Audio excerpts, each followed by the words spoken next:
at this time, I asked my mother today, I said, Mom, would you use your way with words and put together a poem in honor of Rick's life? And then I'm also going to do a special acknowledgement and condolence as well. At this time, welcome my mother to the front. Come on, Mama.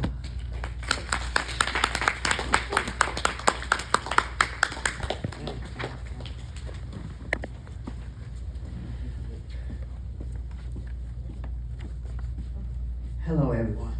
Hi. My name is Cynthia. I met Rick. As he said, he told me to come up with something real quick. I've been knowing him for a minute, but I do recall I met Rick in 92. And I met Rick in 92. The way he treated me, I knew he was a man's man. I'm going to call this poem man a man's man. Because for him to meet me in 92, and I already had 6 kids. All right now. And he All right. did not hold that against me, he held me. Instead of holding it against me, he held me. That's all right. That's what I'm trying to say. And so in 92, the way he acted, the way he treated me, I already knew that he was a man's man. We kicked it for a minute here and there.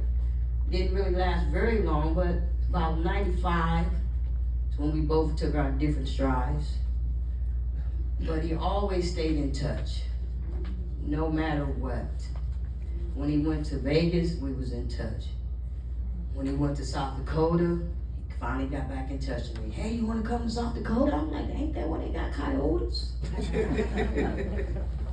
Went down there and visited him. They had a nice time, came on back. Nothing special, nothing. Look, no one was looking for nothing. We already had what we had. So what we had now was just a building of our friendship and our things that we had built already.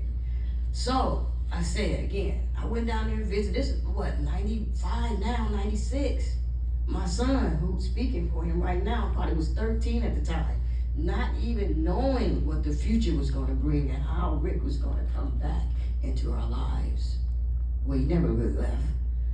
But so time goes on.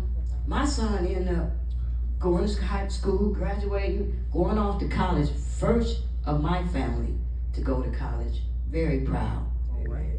And he was going to South Dakota. So I'm like, well, if he's going to South Dakota, I felt very at ease because that's where Rick was at. And I knew that once he get up there, it was his home.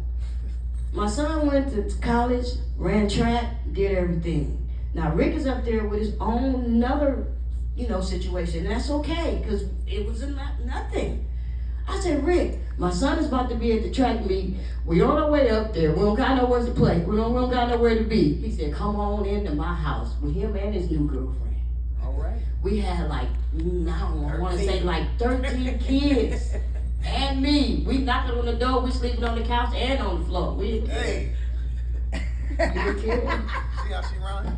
We didn't care. And he was always there for me. He was always there for my family. I didn't even have to tell him to be there for him. He was there on his own. And he would just pop up out of nowhere. You look up, he outside, like, dang. And the one thing I used to always get to me, when I know he was a caring man, most men come in your house, they want to look and see how you doing and want to get to you first. He goes straight to your refrigerator and want to make sure there's food in there for them kids that you got in your house. You know what I'm saying? He don't want you to say to be all that, hey, how you doing? I'm doing fine. No, let me go look in your cabinet and see if these kids got some food. And it was always food there. If it wasn't there, he would make sure something got there. I love Rick. Always gonna love him. He's always been a great impact in my life since I met him. And that's why now, here he is in 2025. I promise y'all, we have not physically been together, but we are physically together. So, you know what I'm saying? And can't nobody not say not. He can't. I mean, really, and from his mom, his auntie, I met a couple of them way back when, but as some of them still probably remember my name, just like I remember y'all names, I'm still in the family. And I know his, where'd she go? She right there. next to the orange? His mama? No, his Michael's mom. Right. Okay. Love her too, because that's how you got to do it. You understand? Her son, which is his real biological son, but I can't tell my kids that these not their daddy. I can't even tell them that. But we're all a family. And when Michael came and we met, finally got a chance to meet Michael, we brought him into our family as well. So there's no love lost here when it comes to the Malloys. We love y'all, all of y'all, and Rick started it off. Amen. Thank you guys. You have a good one.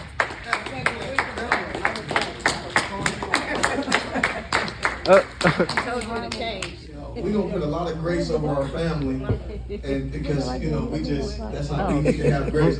But that was not a poem for my mom, was it? I asked her for a poem. I just feel like when we do open remarks, you don't get a remark. Y'all done did your remarks. So when we open up the remarks, y'all already done took y'all little part of the schedule and said y'all little something. Nebo just reading and she want to step into her little remarks too. Like I ain't got an agenda right here. Black people. This is the one I went to college with. Yeah.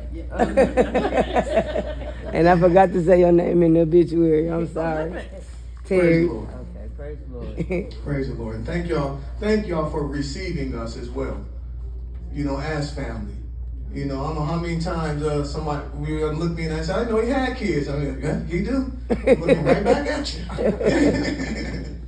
So the love from the Malloys and Michael, who is up in South Dakota, and I've loved on and cared for up there. That's my brother. Rick is our dad. Stacy is our aunt. Eddie's my grandmother. And so we thank you for receiving us as well. We really do. So thank you for that. So I do have a card of condolence here. I'll read quickly and then I'll give a couple remarks in honor of my dad. We'll do a musical selection and open it up. Thank you for the cards. If there are more, please feel to leave those with the family. But we want to thank for this card here. May your precious memories and the sympathy of friends help to comfort you at this time. From the Antioch Church, the pastor and the sister there. So thank you for the condolences. So I'm going to take this time to, I got my tears out, so I should be okay. I want to, just spend maybe 5 minutes giving a testimony in honor of my dad.